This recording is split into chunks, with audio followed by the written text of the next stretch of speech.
ecology and geochemistry. He's worked in microbial oceanography before turning his research interest towards bioprocessing and bioproduction. He's currently a PhD candidate in the OMalley Lab, a UCSB, and a JBay, where his work focuses on bioprospecting for novel enzymes. Today, Tom's talk, as you can see, is identifying and characterizing lignin active enzymes in anaerobic fungi. Off to you, Tom. Great. Thank you for that introduction, Prava, and thanks to Becky and EBRC for this opportunity to speak. I'm excited today to tell you about my work in the OMalley Lab, where I'm trying to identify and eventually characterize lignin-active enzymes in these really interesting organisms, the anaerobic gut fungi. Gotta advance the slide here. All right, so to start, tell you about what lignin is. So lignin, it's important to know, is the aromatic portion of the cell wall. So in addition to the sugar polymers, cellulose and hemicellulose, it makes up a very large fraction of the dry mass of plant cell walls.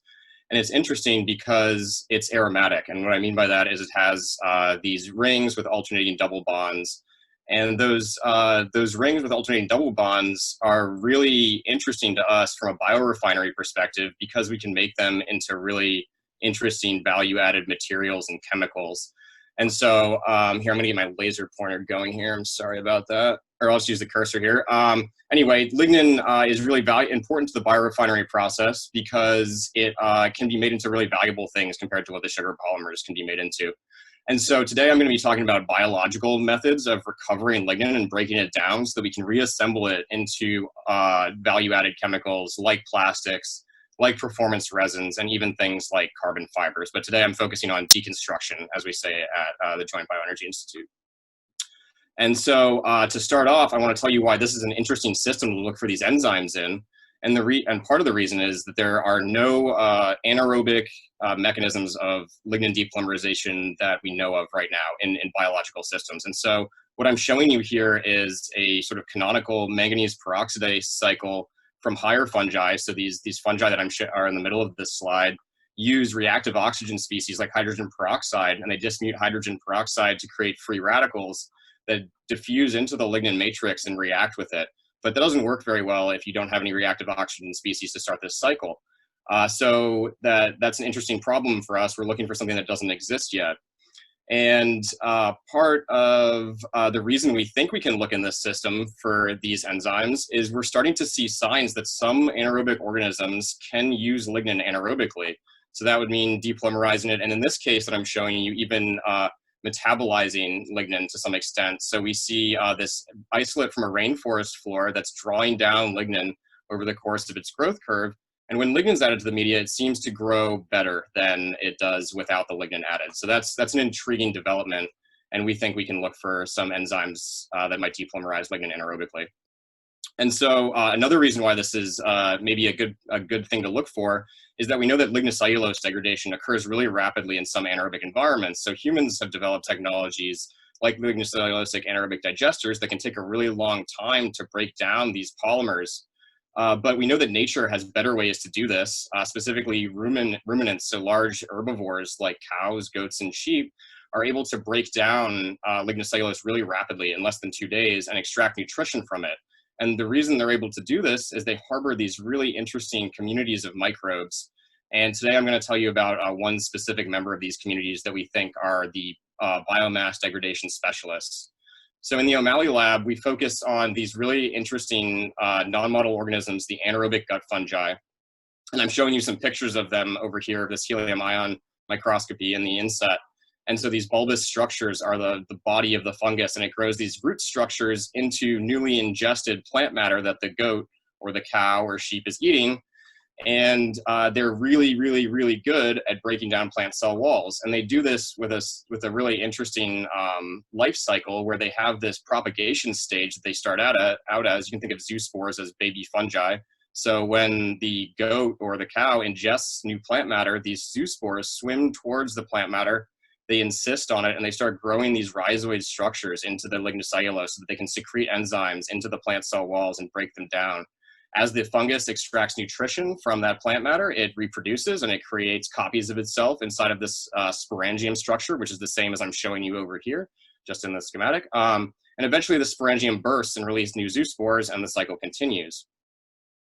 And so in the OMalley Lab, we have monocultures of anaerobic gut fungi. And the way we get those is we go straight to the source. And in this case, that's Elway the goat. So all the goats at the Santa Barbara Zoo are named after NFL quarterbacks. And so we go to Elway, and Elway gives us a donation that looks a lot like this. So we grind up our sample of our fecal pellets that we acquire, and we put the microbes that are in there through this selection process. In the case of the anaerobic fungi, we add antibiotics to these cultures to enrich for the eukaryotic organisms that we're looking for. And what we get, if we're successful, is we get this floating mat of lignocellulose, of grass in this case, that is clumped together by those roots of the fungus that I told you about. And it's floating in that culture bottle because of the fermentation gases created by the fungus. And then after that, we go through an isolation procedure. So this is a roll tube isolation. It's a kind of old school anaerobic microbiology method, but you can think of it a lot like a plate streak. So we put a dilution of culture into there, and then we pick a colony off the side of this tube and then re-isolate that. And eventually we have a monoculture of anaerobic fungi. And when we go and we sequence the genomes of these anaerobic fungi, we see that they have a massive amount of biomass degrading enzymes, as you might expect from organisms that do this so well. But we also see that 70% of the open reading frames that we look at in these genomes are unannotatable. And so that makes us think that this might be a great place to look for some novel lignocellulose degrading enzymes. So hopefully I've told you what the knowledge gaps are here. So we want to identify to what extent can anaerobic gut fungi modify lignin if they can. And we want to know if there's specific anaerobic gut fungal genes implicated in lignocellulose modification that might be novel means of lignocellulose depolymerization. And ultimately, we want to be able to use these in a biorefinery process. So that's the ultimate sort of goal here, is we want to find enzymes that could be useful. And I should clarify that when I say AGF on these slides, that's anaerobic gut fungi. I forgot to specify my most used abbreviation. So now I'm going to start telling you about my work in the OMalley Lab, which so this is a tentative title of a manuscript that we're preparing, but we think we've got some early leads on some new lignocellulose modifying enzymes in the anaerobic gut fungal cultures. And so I'll start off by showing you a sort of growth curve, and it's a sort of growth curve because this is really a measurement of not fungal growth, but fungal metabolic activity. So I'm showing you here pressure production, so fermentation gases accumulated on the y-axis over time. And what I'm showing you is the growth of the anaerobic gut fungi on various substrates. So we have here several things that are interesting to us from a biorefinery perspective, so different types of lignocellulose in the warm colors. And we also have some other compounds as controls in the cool colors. And so we have the the beta-link glucose dimer cellobiose as a sort of control. And we also have purified cellulose as Whatman paper here as a control. And when we look at how these fungi behave on these various substrates, we see that there's a distinct lag phase in the cellobiose treatment that we've described before in other OMalley Lab publications. And that is due to pretty extensive catabolite repression that occurs when these things see soluble sugars in culture. We see that they really like to grow on purified cellulose. So Whatman paper produces a very sort of robust growth curve. And likewise, these softer lignocelluloses, these grasses, switchgrass and sorghum, which are two of our target substrates at JBay, produce similar growth curves to the purified cellulose. Poplar, on the other hand, is our most lignified substrate and has a different type of lignin in it than these grasses. And it presents a challenge to the fungi. They grow less well on this poplar than they do. And I've got this, this marked as when I harvested the RNA samples in the cultures because I'm going to tell you about some RNA-seq experiments, or this experiment that we did, some RNA-seq analysis in this experiment. And so to start, we should look at how well these fungi handle these substrates. And when we look at that, we see that they're very, very good at depolymerizing cellulose polymers and dimers. So they remove much of these chemical bonds in the culture. Almost more than 90% of these bonds these substrates are solubilized, and this doesn't have the fungal biomass subtracted. So these bars are in fact underestimates of how much these fungi depolymerize the substrates. Likewise, we see that these grass lignocelluloses are pretty successfully depolymerized by these fungi. They solubilize about 60% of some of these grasses. But poplar, again, in accordance with what we saw on the pressure production curve, is more of a challenge for this fungus. It seems to have more trouble solubilizing that substrate. And so to give you some idea of why that might be, we can look at what these substrates are made out of, these feedstocks. And as mentioned before, these are both polymers of glucose, or a dimer of glucose and a polymer of glucose. And then these are more complex substrates, these lignocellulosic substrates. And we mentioned that poplar has more lignin than grass. A hardwood angiosperm has more lignin than a grass typically. And it's also a different type of lignin, so that's a good thing to keep in mind. So getting down to what we really care about in these systems, we want to know how the lignin's being affected, right? And so we've got some early data that was encouraging to us, and I'm going to, there's a lot of information on this slide that I don't want you to pay attention to, specifically the ones that these compounds that I haven't labeled. I'd like you just to know that those are other monoaromatic compounds that we measured in these cultures. But I really want to draw your attention to C, which is p-coumarate, F, which is ferulic acid, and HB, which is parahydroxybenzoic acid. And what we see was really encouraging to us for a couple of reasons. So we're measuring basically the solubilization of monoaromatics in these cultures. And what we see is encouraging because previous reports have described breaking bonds in hemicellulose lignin linkages in grasses, which are mostly made out of ferulic acid. But what we see when we go to measure these aromatics, these monoaromatics that are solubilized by these fungal cultures, we see tons of p-coumarate and less ferulate. So to us, that means that there could be more extensive lignin modification occurring in these culture systems than just hemicellulose side chain lignin linkages. Sort of conversely, in the different lignin, keep in mind there's a different lignin as well as more lignin in the poplar, there is hydroxybenzoic acid is the side chain linkage, common side chain linkage in hardwood hemicelluloses. So this could be the product of ferulic acid esterases, which we know that these fungi have. So getting into the part where we look at enzymes, well, so first I'm going to tell you about how I looked at the annotatable genes in these systems. And so what I'm showing you here is a log two-fold change. So that's just to compress this heat map that I have here. And the reason I'm looking at annotatable genes is to ground truth the method. So we want to know that my method of filtering this bioinformatic data is making sense to us before we go ahead and look for something that we don't know what we're looking for, right? So we just want to make sure that this looks right before we go ahead and look at unannotatable genes. And what we see is pretty encouraging. So what I'm showing you here is the sort of the mean values for each of these KEGG categories and how they're affected by the different substrates. And then we saw things that were encouraging. We mentioned that carbohydrate metabolism is heavily modulated by substrate availability, as is transcription and translation, and we've shown that before, or sort of degradation, I should say, as opposed to translation.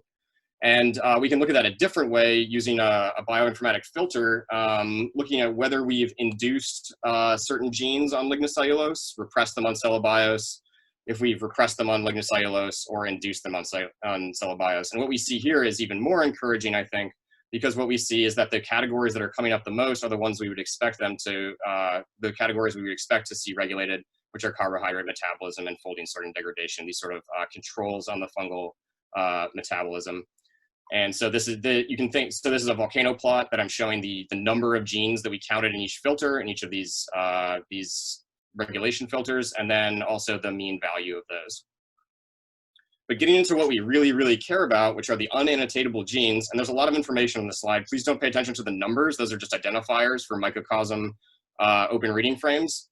But what I really want to draw your attention to is this rightmost panel. And again, these are log two-fold changes. So some of these, and this is the lignocellulose induced treatment that I'm showing you, which is the one we want to know about, right? We want to know what genes are consistently upregulated on lignocellulose that we can't annotate. I should also say that I've filtered these genes to be secreted because we're interested in genes that are outside of the cell. So we look for signal peptides in these. And then we checked them for annotation we put them through several annotation pipelines to make sure that we weren't looking at something that we knew what it was. And when we do this, we see that there's only 32 genes that are caught in this lignocellulose induction filter, which is really interesting to us. And some of these genes are really, really highly upregulated. So a log two-fold change of 10 is over 500-fold upregulation. Oh, wow, okay. We also found some putative membrane proteins in here. So we did a phylogenetic analysis. I'm gonna zip through this because I'm a little short on time here. And we are now synthesizing these genes at JGI and expressing them so that we can check them for solubility. I can answer questions about this afterwards, but we need to, so we're having them constructed, we're inducing them, and then we're checking them with these model compounds to see what's going on. We also looked at some other strains, and we see here the main story is that some of these other strains that we have in our lab can depolymerize poplar better than the strain that we examined. So this is the strain that I showed you a bunch of data from before. These are all of its sort of relatives. And this fungus that's pretty distantly related to it solubilizes poplar better than RG1 fungus. And to follow up on all of this, we are going to do some additional analyses, so specifically pyro-GCMS and two-dimensional nuclear magnetic resonance. And that's what that's going to do is it's going to tell us about lignin before and after the fungal modification of the substrate. Okay, so to really wrap this up quickly, we observe anaerobic lignocellulose deconstruction in these cultures, and we're encouraged that we might find anaerobic lignin depolymerization. And that's because of what we see in the LCMS measurements, as well as the fungal activity. We've also identified 32 genes that are upregulated in response to lignocellulose, and we hope that after we do some additional chemical analyses, we'll be able to make a strong claim that we're observing anaerobic lignin depolymerization, although we're not quite there yet. And with that, I want to thank my advisor, Michelle OMalley, who's an incredible advisor. She has really helped me with all of this, and I'm very lucky to work for her. Susanna Sapala is a membrane protein expert who we're working with. These are my collaborators at JBay. Steven Singer is like my other boss at JBay, and I got to thank my funding sources, which is JBay and other user facilities. So thank you very much, and you can find me on Twitter, and I'll take any questions quickly.